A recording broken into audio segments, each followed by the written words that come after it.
கேள்வி. இதில் வந்து வேறு எந்த விதமான மாற்றமும் கிடையாது. கேள்வித்தாள் கொண்டு போனதுலேருந்து ஜூன் 12 எக்ஸாம், இந்த ஜூலை 12 எக்ஸாம் அதுக்கு முந்தின நாள் வந்து ப்ரைவேட் பஸ்ஸில் கொண்டு போகிறாங்க. அதற்கு விளக்கம் கேட்கும்பொழுது டிஎன்பிஎஸ்சி தலைவர் என்ன சொல்கிறாரு, இனிமேல் தாசில்தார் கைக்கு நாங்கள் கொஸ்டின் பேப்பர் கொடுக்க மாட்டோம்னு சொல்கிறாரு. அப்போ தாசில்தார் கைகளுக்கு கொஸ்டின் பேப்பர் கொண்டு போனதுன்னா என்ன நடந்துச்சு? ஒரு இடம் இல்லை, 2 இடம் இல்லை, நாமக்கல்ல ஆரம்பித்து விழுப்புரத்தில் ஆரம்பித்து ஈரோடு, மதுரை, திருநெல்வேலி, தூத்துக்குடி, சென்னை அனைத்து ஊர்களிலும் கொஸ்டின் பேப்பர் முன்னாடியே ஓப்பன் பண்ணி வந்திருக்குது. இது வந்து பார்த்தீங்கன்னா எழுதின ஸ்டூடெண்ட்ஸ் வந்து நிறைய மெயில், இந்த குரூப் நிறைய ஸ்டூடெண்ட்ஸ் வந்து பார்த்தீங்கன்னா மெயில் பண்ணியிருக்கிறாங்க. ஒருத்தருக்கு வந்து கொஸ்டின் பேப்பர் வரணும் அப்படின்னா அவர் முன்னாடி தான் வந்து பார்த்தீங்கன்னா கொஸ்டின் பேப்பர் நாங்கள் ஓப்பன் பண்ணுறோம் சொல்லி கையெழுத்து வாங்குவாங்க. அந்த 20 பேருக்கு அங்கே கொடுப்பாங்க. அந்த 20 பேர் வந்து பார்த்தீங்கன்னா அவங்க கொஸ்டின் பேப்பரை சீல் உடைச்சு ஓப்பன் பண்ணி பார்ப்பாங்க. பட் ஓப்பன் பண்ணி முன்னாடியே ஓப்பன் பண்ணியிருக்குது அப்படின்னா அது தனியார் பஸ்ஸில் கொண்டு போகும்போது ஓப்பன் பண்ணாங்களா? இதுதான் நம்ம கேட்குறோம். இது மதுரை மட்டும் கிடையாது, சேலத்தில் நடந்திருக்குது, நாமக்கல் நடந்திருக்குது, ஈரோடு, திருச்சி, சென்னை உட்பட அனைத்து இடங்கள் நடந்திருக்குது. அப்புறம் ஒட்டுமொத்தமாக இந்த குரூப் 4 தேர்வை சீர்குலைப்பதற்காக இதன் பின்னணியில் ஒரு சதி செயல்பட்டிருக்கிறதா அப்படிங்கிறது தேர்வர்களுடைய முக்கியமான ஒரு வேண்டுகோளாக இருக்கிறது. அப்புறமா ஆன்சர் சீட் வந்து பார்த்தீங்க அப்படின்னா ஆன்சர் சீட்டு உடைக்கப்பட்டு அந்த சீல் உடைக்கப்பட்டு சென்னைக்கு அனுப்புகிறாங்க. டிஎன்பிஎஸ்சி தலைவர் என்ன சொல்கிறாரு, அது பாதுகாப்பாக தான் இருந்துச்சு, ஜூலை 14ஆம் தேதி வந்துருச்சுங்கிறாரு.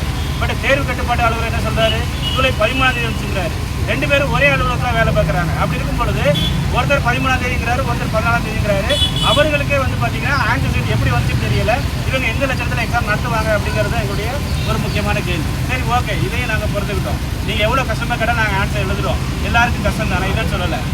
கேள்விகள் வந்து பார்த்தீங்கன்னா தவறாக இருக்கிறது. உதாரணத்துக்கு வந்து நம்முடைய தேசபக்தன், நவசக்தி போன்றவற்றை எழுதியவர் திருவி கல்யாண சுந்தரனார். சின்ன பசங்களை கூட்டாக கூட சொல்லுவாங்க. ஆனால் டிஎன்பிஎஸ்சியில் இருக்கிறவங்க வந்து வாவேசு ஐயருக்கிறாங்க. இது எந்த விதத்தில் நியாயம்? இதே மாதிரி 25க்கும் மேற்பட்ட கேள்விகள் பொது தமிழிலும் சரி, பொது அறிவிலும் சரி, எல்லா இடத்துலையுமே வந்து பார்த்தீங்கன்னா தப்பாக கேள்வியை கேட்டு தப்பாக ஆன்சரை கொடுத்து, அதாவது டைரக்டரேட் ஆஃப் விஜிலன்ஸ், அது டோல் ஃப்ரீ நம்பர் 1965, டிஎன்பிஎஸ்சி 1064 கொடுக்குறாங்க. அப்போ தமிழ்நாடு கவர்மெண்ட் சொல்கிறது தப்பா?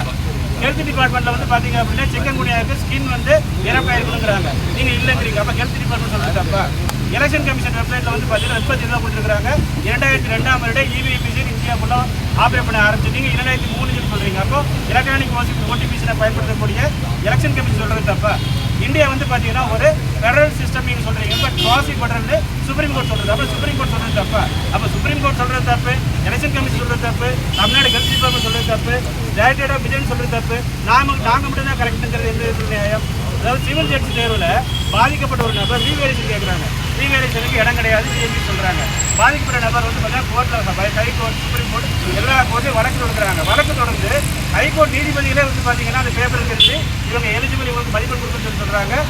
உடனே சுப்ரீம் கோர்ட் போகிறாங்க. டிஎன்பிஎஸ்சி சுப்ரீம் கோர்ட் போகிறாங்க. சுப்ரீம் கோர்ட்லேயே வந்து பார்த்தீங்கன்னா கேஸ் வந்து பார்த்தீங்கன்னா கேஸ் போட்டவங்க ஜெயிச்சாச்சு. படி ஸ்பெஷல் லீவ் பெட்டிஷன். இப்படி வந்து வழக்கறிஞர்களுக்கே வந்து பார்த்தீங்கன்னா 50 லட்சத்துக்கு பேர் செலவு பண்ணக்கூடிய டிஎன்பிஎஸ்சி அந்த ஒரு % பாதிக்கப்பட்ட நபரை தூக்கி கொடுத்துருக்காங்க. அவர் இளைஞர்களுக்கு மாறி கேட்குறாரு.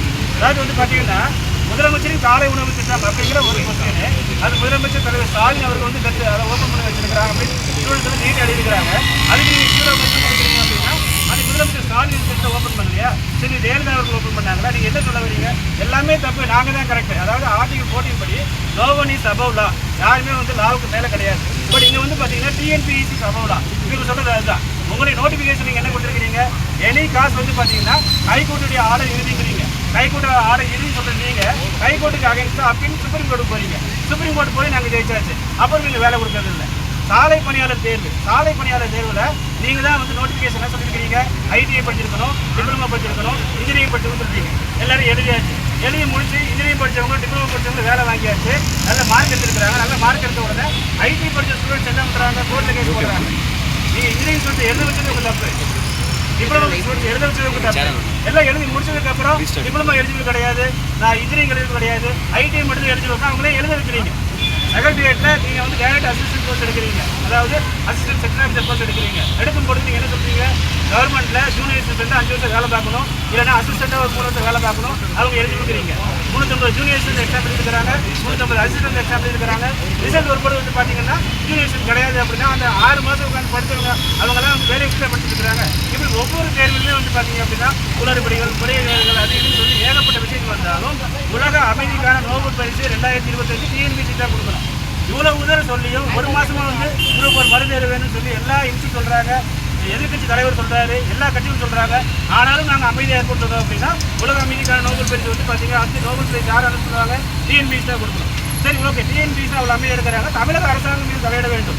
ஏன்னா தமிழக அரசாங்கம் தான் வந்து பார்த்தீங்கன்னா தாசில்தார் யார் கண்ட்ரோல் வருவாங்க? தமிழக அரசாங்கம் கண்ட்ரோல் வருவாங்க. 2019 மிகப்பெரிய ஒரு ஊழல் நடந்துச்சு. அந்த ஊழலை வந்து பார்த்தீங்க அப்படின்னா ஒரு 2 வாரத்துக்கு முன்னாடி சிபிஐக்கு மாற்றுறாங்க. 6 வருஷம் கழிச்சு நீங்கள் சிபிஐக்கு மாற்றுறீங்களே, 6 வருஷம் கழிச்சு சிபிஐக்கு மாற்றக்கூடாது யார் சொல்கிறாங்களா? அப்போ நீங்கள் என்ன சொல்கிறீங்க? ஒரு அளவுக்கு கிளர்க்கை நாங்கள் அரெஸ்ட் பண்ணிட்டோம், புரோக்கரை அரெஸ்ட் பண்ணிட்டோம், இதுக்கப்புறம் உயரதிகாரிகள் வந்து சம்மந்தப்பட்டிருக்கிறதுனால எங்களால் முடியாது, நாங்கள் சிபிஐக்கு மாற்றுறோம்னா கோர்ட் ஒரு வழக்கு தொடுத்தார். திரு ஸ்டாலின் என்பவர் கோர்ட்டில் வழக்கு தொடுத்தார். 2020 வழக்கு தொடுத்தார். அவர் என்ன சொல்றாரு? சிபிஐக்கு மாற்றணும், ஏன்னா உயரதிகாரிகள் சம்மந்தப்பட்டிருக்கிறாங்க அப்படின்னு அவர் வழக்கு தொடுக்கிறாரு. அதுக்கு இப்போ 5 வருஷம் கழிச்சு நாங்கள் சிபிஐக்கு மாற்றுறதுன்னு சொல்றீங்க. அப்போ இப்போ நடந்த முறைகேடு நீங்கள் வந்து 2030 சிபிஐக்கு மாற்றுறீங்களா? எந்த வழக்காவது 2012 குரூப் 2 முறைகேடாக இருக்கட்டும், 2016 குரூப் 1 முறைகேடாக இருக்கட்டும், 2019 குரூப் 4 முறைகேடாக இருக்கட்டும், எதுவுமே விசாரிக்கப்படவில்லை. குற்றவாளிகள் வந்து பார்த்தீங்க அப்படின்னா நீங்கள் வந்து காப்பாற்றுறீங்களா அப்படிங்கிற ஒரு சந்தேகங்களுக்கு இருக்கு.